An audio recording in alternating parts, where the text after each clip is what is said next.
Hello, everyone. Welcome to another edition of Where the 99 Lead, a program brought to you by the University of Pikeville. We talk many different subjects, topics, courses in and around the University of Pikeville, of course, academics and athletics, and on a recent program, archaeology. Today we talk literature and murder ballads. Where the 99 Lead.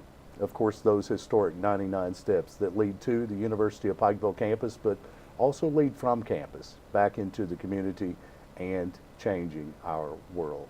Special guest today, joining us once again, Assistant Professor of English, Amanda Slone. Welcome back. Thank you. It's good to be back. Good old Elkhorn City, Amanda Slone. And Amanda, you've been around the university for some time now. For those tuned in for the first time, a little of your background.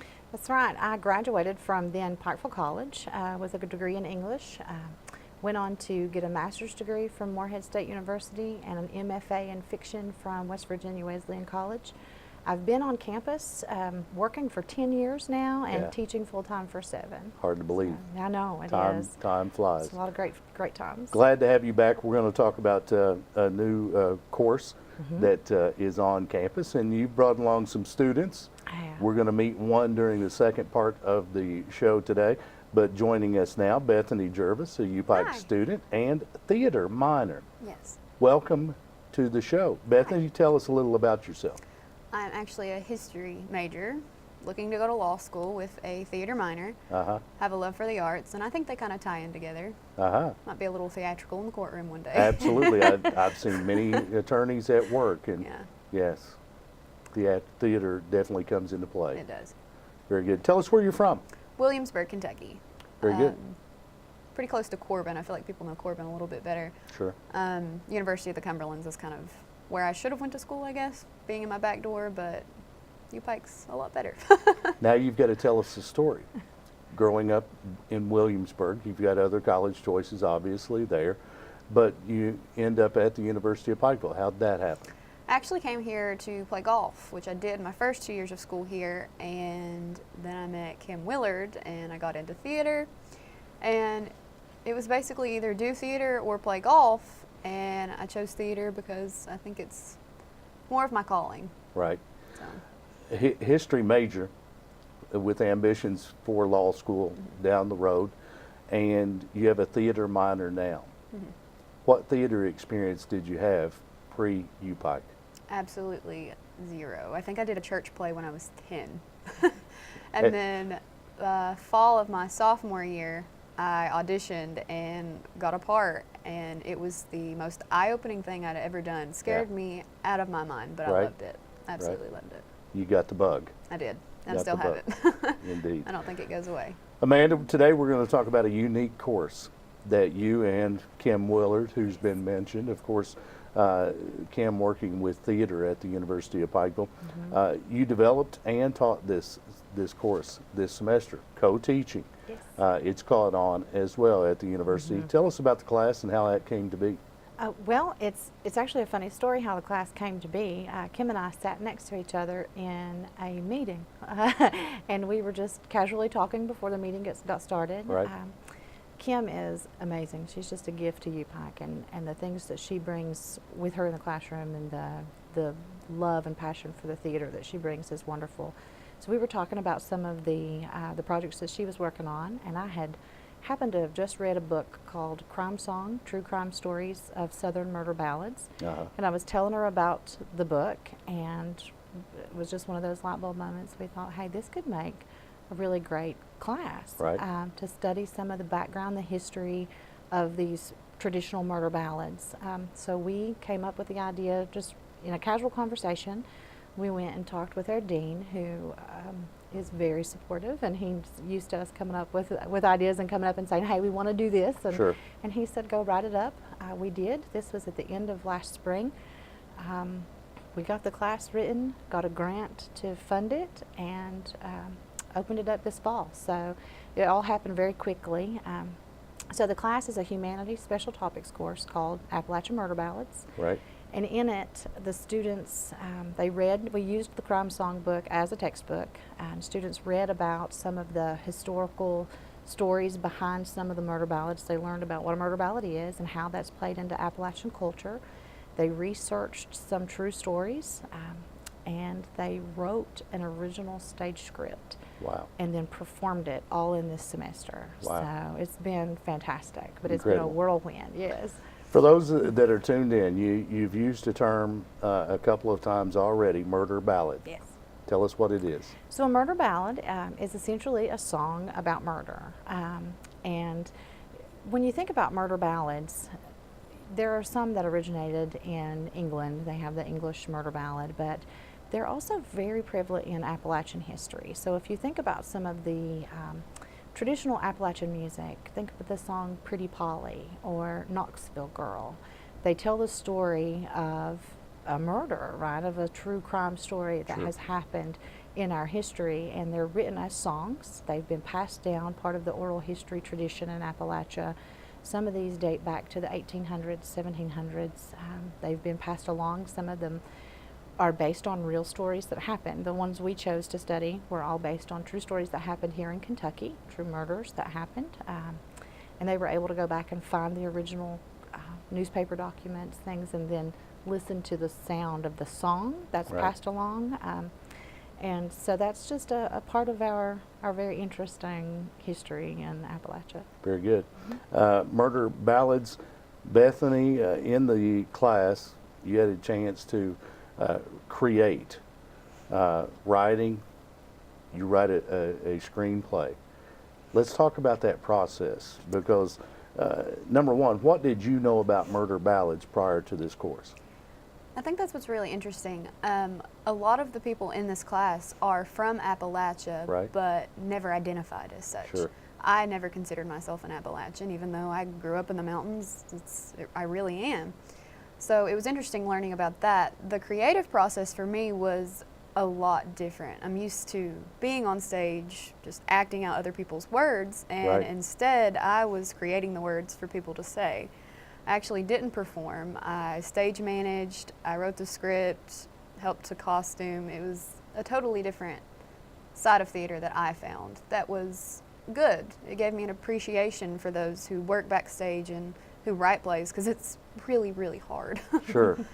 It's very hard. Being conversational without sounding too, what am I trying to say? Like a Bronte sister. I didn't want to sound like I was stuck in the period that I was writing. Sure. So that was really difficult.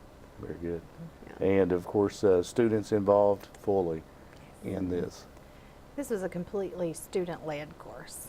Kim and I actually did not even refer to ourselves as the professors of this course. We said we were the facilitators. Yeah. So we went in, we presented them with material, we helped them work through the material, but they led the process from the beginning. One really great thing that we had happen was during one story that they chose was called the Ashland Tragedy, and it was a story about a family being murdered in Ashland in the early 1900s. And we had a group of students who just got up on a weekend and drove to Ashland. And they went to find the graves of the people who were murdered. They went to the archives there in town and found information that, they didn't normally, or wasn't included in the book. So, Right. so they just took it and let it be theirs. So they drove the whole process. It was really inspiring to watch them own it the way they did. Very good. Bethany, were you a part of that group? I was not. But you had to do your own research I did. in writing. Tell us about that. What was that like? So the story I had chosen at the beginning was the story of Stella Kinney. She was a girl who was murdered by her uncle, and it was really hard actually finding anything on her besides what Richard Underwood had found. However, I did manage to find a local write-up about Fleming County wanting to remove her tombstone, which I thought was very odd. It's Mhm. kind of like they wanted to erase that it had happened. Sure. But I found that really interesting, and it was really interesting to find out that things like this in Kentucky did happen, and through song we still know about them. Right. That was really fun. Here you are in 2017. Singing a song from 1915. Yeah, Like, that's exactly. wild. Yeah. Bethany, what was your biggest takeaway from this experience? That I'm Appalachian, and that we need courses like this to keep it alive, because our generation doesn't think like that anymore. What does it mean to you being Appalachian? Sense of community. Us Appalachians, we have each other's back. We care about what happens to our brothers and sisters, and it means I'm a part of the mountains, if that makes sense. Right. It does, absolutely. Yeah. For one of us that had that light bulb go off too at some point. When did that go off for you? When did you realize, hey, I grew up here, I've lived here, Yeah. my friends are from here, all my family's from here, I'm Appalachian. When did that happen? It happened during the course. We had a module that Amanda had posted that we had to respond to, and she had, the question was, did you ever identify as an Appalachian? And I sat there and I was like, no. And the more I thought about it, I realized it. And actually yesterday in Asheville, we had presented our poster boards and telling about the story, and people would come up and talk to us, and this guy was like, where are you from? And I said, Southeastern Kentucky, and he was like, me too. And we were actually both from Williamsburg. Wow. And I was like, I never thought of myself as an Appalachian, and he thought that was the craziest thing. And we talked about the generation difference, so Sure. I think it's good that we brought it back. Absolutely. Amanda, you're an author. Yes. So it's no surprise that there was a writing component in the course. What was it like to read the students' reflective journal writings? I would imagine things like Bethany just described. Yes.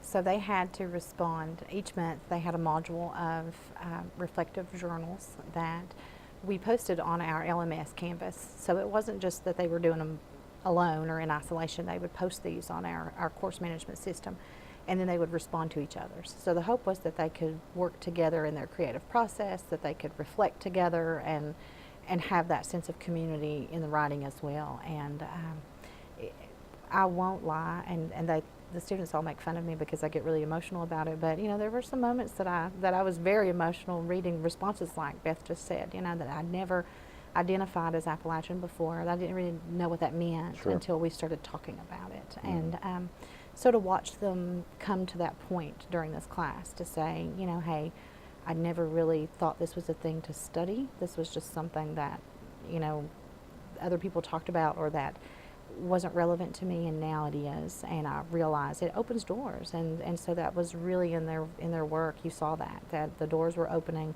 that they were having moments of identifying as not just Appalachians, but as Appalachian scholars and as creators of Appalachian art and Appalachian history, which was huge. So it's great. Those things that we need to Yes. carry on. Yes. Indeed. Bethany, U-Pike Theater, always something going on. Tell us what's coming up next. Up next is a musical. We'll be performing it in late March, early April. We're actually going to be doing Little Women. Wow. Yeah, we're pretty excited. A lot of the theater program is pretty female oriented, so we're trying to pick a show that's a little bit more on the girly side, because we need boys to join theater. So boys, if you're out there, join theater. We really need you. There you go. There's your recruiting, guys. The theater department needs you. Amanda, you'll stay here. Yes. We'll meet another student as well. Bethany, thanks so much for being with us Thank today. you for having me. Good luck down the road. Thank you. You're tuned to Where the 99 Lead. We'll be right back.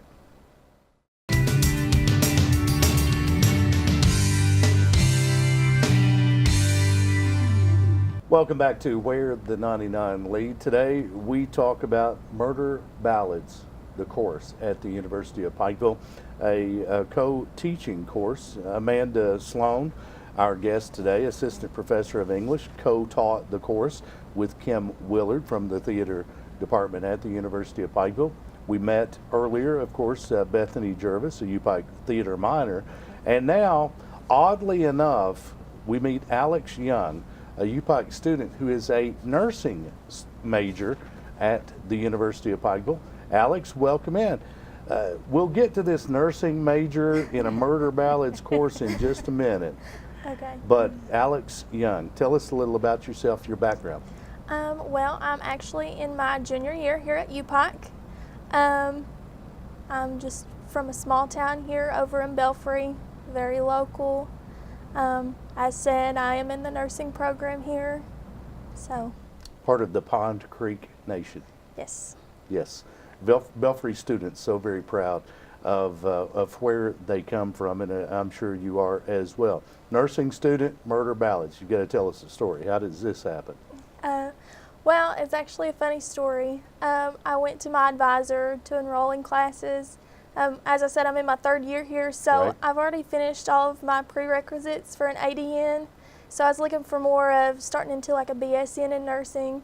So a lot of it is you have to take a few hours in an arts and humanities course that's Sure. upper level. So where this class was first introduced, my advisor was like, oh, this sounds very intriguing. Why don't you just test it out, tell me if you like it, and then if you do, I'll start recommending it to my students. So I guess you could say I kind of started out as like a guinea pig, Right? just kind of testing the waters, and here I am. Nursing classes, your prerequisites compared to a theater course. What was that like? What are the differences? Oh, it's like night and day. Really, with nursing, it's kind of straightforward. You Yeah. know what you're getting into. You're learning the body and how the body works and how everything connects. And then with the theater, you kind of make it up as you go. You're not really given anything. They just give you an identity and you make it what you want of it. Sure, sure. Tell us about your roles. We talked earlier with Bethany, and Amanda has given us some information on the course, but students involved in the creation and the performance of course, the murder ballads. Let's talk about your role in the creative side and the performance side. Yeah, so whenever we started the groups, we broke off into 4 different groups, and we each had our own story that we were working on to create. And our group was the story of Pearl Bryan, who was actually murdered across the Ohio River in an old Kentucky farm and had her head chopped off with a scalpel. So I guess that kind of ties back into the nursing side of it in a weird way. In a very weird way, yes, it does. Yeah, so pretty much as my group, we were all fresh in the course. None of us had a theater background at Right. all. So I know Kim and Amanda probably got tired of hearing us every 5 seconds, like, hey, we need help, come over here. But really, we all just kind of worked together as a group to write the script. And then I've never really been one to step out of a comfort zone, I Yeah. guess you could say, Right. by being out and acting and doing this and that. So I was like, if I can stay more towards the background, I'll do it. But they really pushed me to step outside of my comfort zone and maybe not even do the acting, but my role during the performance was as like a narrator. I would like come in and speak a couple of lines to try and connect the stories together to lead into the next one. Sure. So it was kind of a step in the right direction, I guess you could say. Of course, Amanda, comfort zone, I would imagine that's the role of you and Kim Willard to push students beyond Yeah. the comfort zone. Courses like this, a few of the students had never been in a production. That's step number one. How did this group work together to make sure everyone used their own strengths? Yeah, we had a really mixed group of students in this course. We did have a handful of theater minors, but then I think the majority of the course was made up of students who had maybe never even taken a theater course before. Right. We had a lot of science majors, we had some history majors, the nursing major, people from all different backgrounds, and they came to this course for different reasons. So like Alix said, she needed that humanities and she Yeah. wanted to test it out. And some others came because, the title was Appalachian Murder Ballads, and some of the students were really interested in Appalachia, some really intrigued by the title of Murder Ballads and wanted to see what this was all about. So in the beginning, when we chose the stories, like I said, we chose 4 stories that happened here in Kentucky. Sure. Lula Vires, Pearl Bryan, the Ashland Tragedy, and Stella Kinney. Those were the stories we were going to focus on.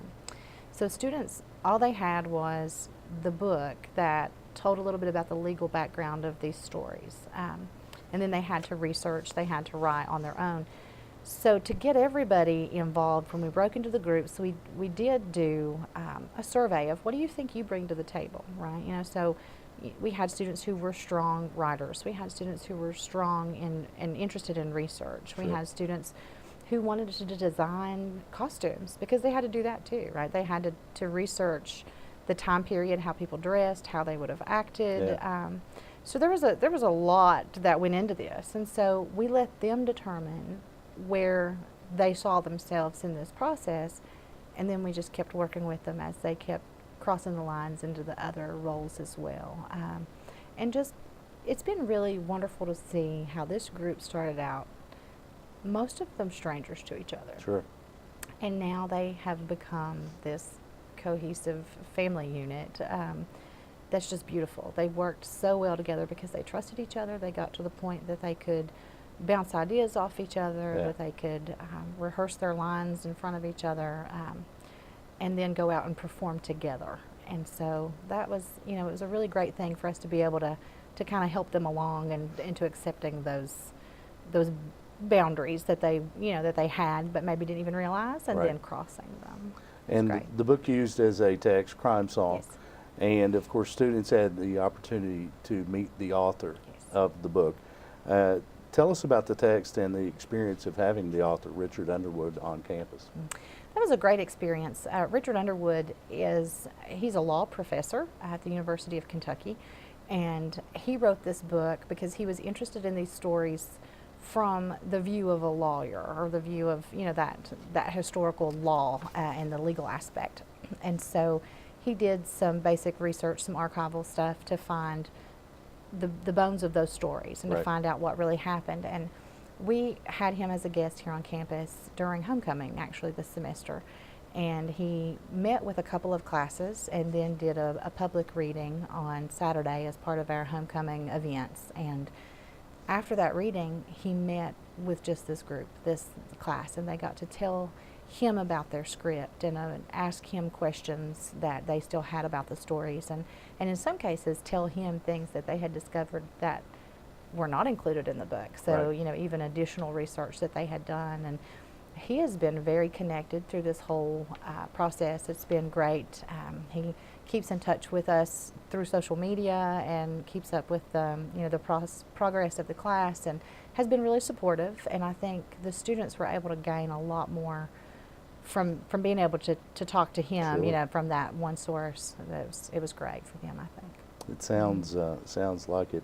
Our guest today, Amanda Slone, Assistant Professor of English at the University of Pikeville, and UPike students with us now. Alix Young, a nursing major who wandered into an Appalachian murder ballads course to satisfy a humanities requirement. And Alix, you go into this course, Appalachian Murder Ballads. Sounded interesting. We'll check it out. What did you learn about yourself? What did you learn about Appalachia in this course? What I learned about myself is that it's okay to step out of your comfort zone, because you never know what the end result is going to be, and Sure. you might figure some things out about yourself that you never knew before. And I think a lot of that I can take with me going back into my nursing career, because you have to have really good bedside manner, and you're all the time talking to different people, so it makes you have a sense of confidence about yourself.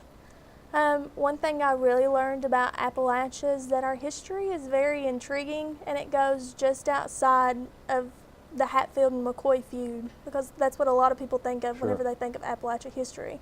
So it was very nice to see that we can expand our horizon, not necessarily in a good way, but there's more to Appalachia than just fussing and fighting between two families. Right. It does get a lot of attention. Alix, what was your biggest takeaway from the entire experience? Oh, well, I definitely have a newfound respect for theater. Yes. I now see what it takes to do a production, and I applaud the people that do it, because I see firsthand how stressful it was and how stressful it was on me. I definitely gained new confidence in myself, and it's definitely something that intrigued me that I might want to look into again. I know whenever we started at the beginning, I was like, absolutely no acting for me, Right. nothing at all. I want to be in the sidelines, but Yes. after the first couple of shows, I was like, wow, this is actually really fun. You know what I mean? You get to identify as somebody new and just forget about the stress of the world for a couple hours and just focus on yourself, and that was fun for me. So I don't know, we might be seeing another performance in the future maybe. Yeah, not going to steer that far away from it. So definitely eye-opening for you, confidence building, developing you as not only as a student but as a person. Absolutely. A lot of growth took place in this, and I can see this happening. Amanda, you've got a look of pride as we talk with these students and we hear their responses and what they take away from the course and how they grew. You can hear in their answers through this course, and that has to make you and Kim Willard very proud. Absolutely. That's what it's all about, right? To be able to put this in their hands and watch what they can create and what they do with it and how they grow. And you know, theater is very important, and the Appalachian culture is so important to me in our history. To see them embrace that and to grow with it it's just an amazing experience. Co-teaching, you and Kim Willard, and Kim's been on the show before. Many people know Kim, her involvement in theater. They know you, and bringing these two minds together as facilitators, Right. as you call it. Talk about the benefits for both students and faculty of teaching a class like this with another professor. This has been the best academic experience of my career so far. To be able to come into the classroom with someone else who's passionate, and being able to bring all of our different elements to the table, right? So these students, I already told you, they went through the research, the writing, the acting, everything that was accomplished from beginning to end could never have been accomplished with just one of us in there. So, you know, with Kim with her acting skills and with me with writing, and to be able to combine those and bring two different things to play. And the beautiful part of it is that I learned more during this class than I have teaching any other class, and I think Kim would agree with that, that we worked together on so many things that then, I mean, I was at every rehearsal, she was at every editing session with the writing. Yeah. So it wasn't this is your job, this is my job. Right. We put our, you know, our skills together, and so we learned and we grew too. And Sure. so that was really fascinating. But to also just be able to offer two different sides to stories, that, you know, to bring those two different roles in there and have students be able to bounce ideas off both of us. It was excellent, and I think we covered more ground in one class in one semester than we ever could have alone. A group of students recently presented their work at the Appalachian College Association Fall Research Symposium. Why is it important for them to share their work with students and faculty from other institutions? I think it's really important for them to share the work they've done, first of all, to show, you know, what they've accomplished. Yeah. We're very proud of that. They really have made Appalachian art history with this performance. But also to spread that bug, as Alix said, you know, you caught the bug, and to spread that bug of not only theater, but also the humanities in general, and Appalachia as well, to spread that and say, you know, you hear what our students have to say about, you know, I didn't know that we had such a rich culture. So if they can take that other places, then that's spectacular. You know, that goes beyond what all we ever hoped for. We just got word today that Kim and Richard Underwood and I have been accepted to present about our course and our research at the Appalachian Studies Association conference in April. So we'll be talking to, you know, about the academic side of it and about the research side of it from our side, to maybe even hopefully spread some of these courses across other universities as well. Good course going to happen again? Definitely, definitely. Yeah, I got that vibe. Yes, and we're not sure. We're already thinking about different topics each time. So we had murder ballads this time, Yeah. maybe doing oral histories next time and collecting those through Appalachia, and then writing a stage script from that. I think there's a lot of possibilities. So. Very good. Amanda Slone, Assistant Professor of English, our guest today. Also, we want to thank earlier Bethany Gervais, Alix Young, UPike student, nursing major at the University of Pikeville. Thanks for being with us. Thank you. Amanda, you'll come back real soon? Absolutely. Always great to have you. Thank you. You've been tuned to Where the 99 Lead, a program brought to you by the University of Pikeville, the leading university of Central Appalachia.